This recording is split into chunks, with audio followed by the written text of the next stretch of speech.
Assalamualaikum warahmatullahi wabarakatuh. Perkenalkan, nama saya Ila Karmila, mahasiswa dari Fakultas Ekonomi dan Bisnis Prodi Pendidikan Akuntansi Universitas Negeri Makassar.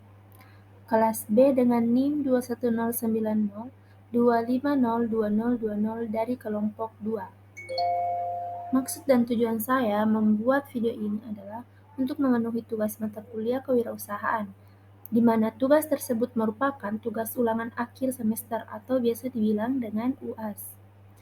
Judul video dari tugas ini adalah pengolahan sumber daya manusia. Untuk mempersingkat waktu, mari kita simak video pada slide selanjutnya. Di dalam pengolahan sumber daya alam, salah satu contoh yang diambil dari kelompok saya yaitu membuat usaha telepon tembok. Ada beberapa hal yang harus diperhatikan sebelum kita mendirikan sebuah usaha. Yang pertama yaitu salah satunya mencari karyawan. Di dalam mencari karyawan ada beberapa hal yang harus diperhatikan. Yang pertama, dicari data karyawan tersebut, kriteria karyawan yang tepat berdasarkan spesifik pekerjaan. Yang ketiga, proses perekrutan karyawan. Dan yang keempat, evaluasi kinerja dan motivasi karyawan untuk bekerja. Yang pertama yaitu data karyawan. Di dalam data karyawan ada beberapa bagian yang perlu diisi. Yang pertama yaitu bagian keuangan, ada Sri Wahyuni teman saya. Di bagian produksi ada Hardiana dan Khairunisa, dan di bagian pemasaran ada saya sendiri, Ila Karmila, Nur Hikmah, dan Asti Rahayu. Yang kedua yaitu kriteria karyawan yang berdasarkan spesifik pekerjaan. Di dalam mencari karyawan ada beberapa kriteria yang harus kita perhatikan. Yang pertama yaitu di bagian produksi, di bagian keuangan, kita harus teliti, cermat, komponen dalam menilai pekerjaan, harus mampu memahami keuangan, mampu berkomunikasi dengan divisi atau bagian lain, dapat dipercaya dan memiliki tanggung jawab tinggi, mampu mengatur arus pemasukan dan pengeluaran keuangan usaha, mampu mengatur memiliki kepribadian yang ramah, sopan santun, dan berbudi luhur, selalu memperhatikan hasil kerja yang sempurna. Di bagian yang kedua yaitu bagian produksi, kita memerlukan mampu bekerja secara mandiri dan dengan tim, mampu merencanakan waktu yang tepat untuk melakukan produksi, mampu bekerja sesuai dengan target kuantitas dan kualitas produksi yang sudah ditentukan, dan yang terakhir mampu bekerja di bawah tekanan dan berkomunikasi dengan baik. Di bagian pemasaran, kita memerlukan orang yang mampu bekerja keras dan tahan banting dalam menjalankan tugasnya, tidak mudah putus asa, mampu menjalani hubungan yang baik dengan siapa saja, memiliki keluasan relasi dan pengaruh di segala segmentasi pasar. Dan yang kelima yaitu memiliki pengetahuan tentang karakteristik konsumen agar mampu melakukan pendekatan pada konsumen. Di dalam proses yang ketiga yaitu proses perekrutan karyawan. Ada beberapa hal juga yang harus kita perhatikan. Yang pertama yaitu recruitment planning atau perencanaan perekrutan. Merupakan langkah pertama dari proses rekrutmen, di mana posisi yang kosong dianalisis dan dijelaskan, termasuk spesifikasi pekerjaan, pengalaman, kualifikasi, dan keterampilan yang diperlukan untuk pekerjaan tersebut. Yang kedua, strategi development atau pengembangan strategi. Langkah ini adalah membentukkan strategi mana yang akan diadopsi untuk merekrut kandidat potensial untuk organisasi. Terdapat beberapa poin yang perlu dipertimbangkan, yaitu membuat atau membeli karyawan, yang berarti usaha memutuskan untuk memiliki karyawan yang kurang terampil dan berinvestasi dalam program pelatihan dan pendidikan atau menyewa tenaga kerja profesional yang terampil. Yang kedua, jenis perekrutan. Usaha memutuskan metode yang digunakan untuk merekrut individu. Yang ketiga, area geografis, terkait dengan daerah dari mana kandidat akan dicari. Yang ketiga, kriteria yang ketiga yaitu searching the right candidates, mencari kandidat yang tepat. Pencarian adalah proses rekrutmen di mana sumber daya bersumber tergantung pada kebutuhan pekerjaan. Pencarian kandidat akan dianalisis. Proses ini terdiri atas 2 langkah, yaitu scope activation atau aktivasi sumber setelah memverifikasi dan mengizinkan keberadaan lowongan pencarian kandidat dimulai. Dan yang kedua, selling atau penjualan. Memilih media mana yang akan digunakan sehingga menghasilkan kandidat yang prospektif. Yang keempat yaitu screening atau penyaringan. Screening adalah proses penyaringan aplikasi kandidat untuk memproses seleksi lebih lanjut. Penyaringan merupakan bagian internal dari proses rekrutmen yang membantu dalam menyingkirkan kandidat yang tidak memenuhi syarat atau tidak relevan yang diterima melalui searching. Proses penyaringan perekrutan terdiri dari 3 kelompok. Yang pertama, mereview resume, melakukan wawancara lewat telepon atau video, mengidentifikasi kandidat teratas. Kriteria yang terakhir yaitu evaluation and controlling, evaluasi dan pengendalian. Evaluasi dan kontrol adalah tahap terakhir dalam proses rekrutmen. Dalam proses tersebut, efektivitas divalidasikan proses dan metode dinilai.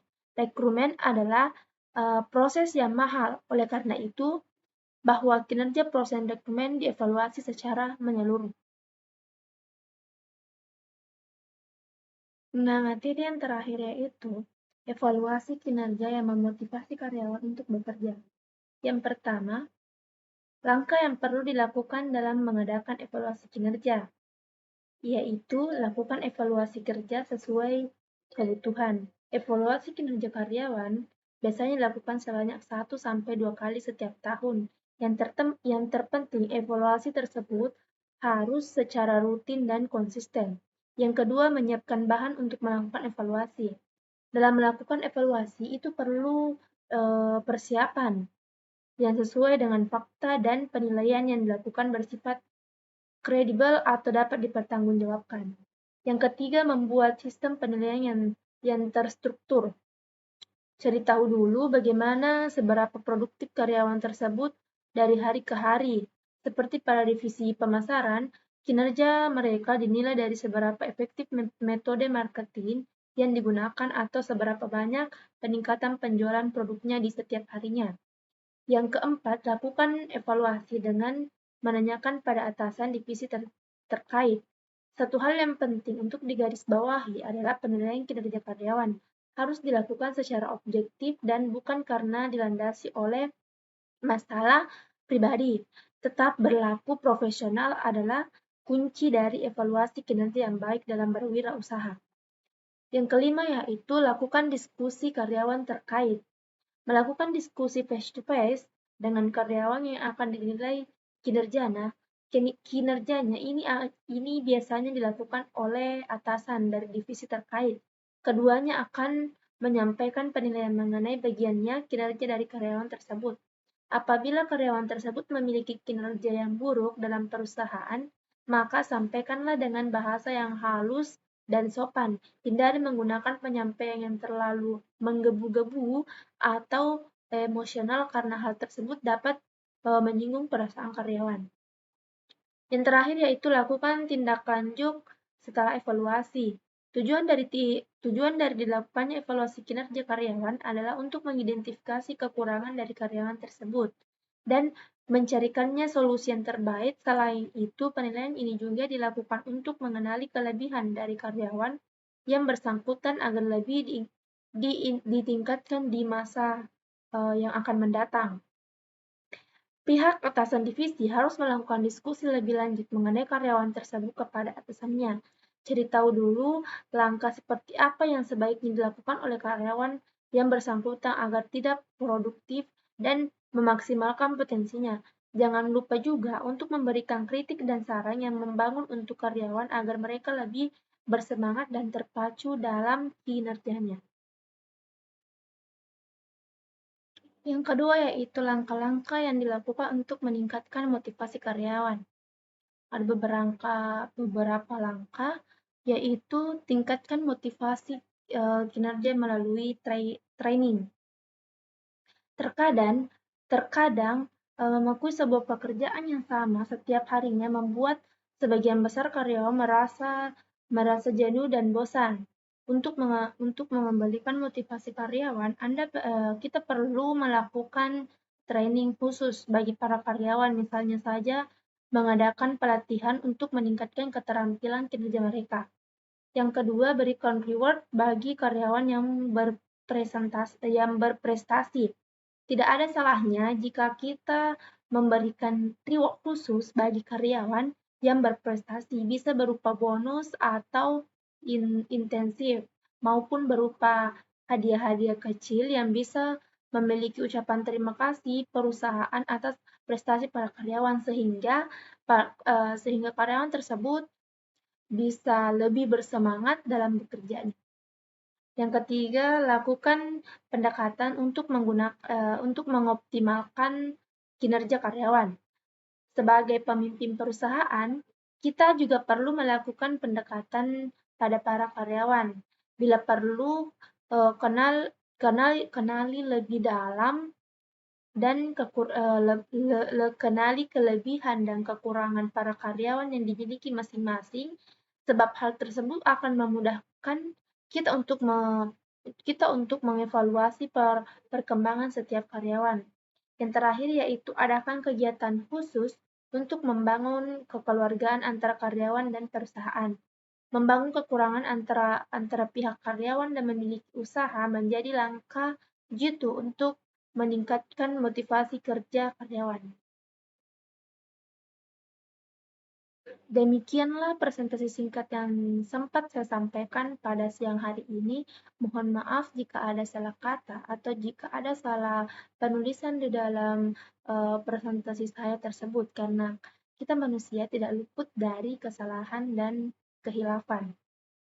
Saya Ila Karmila dari Pendidikan Akuntansi kelas B mengucapkan terima kasih. Wassalamualaikum warahmatullahi wabarakatuh.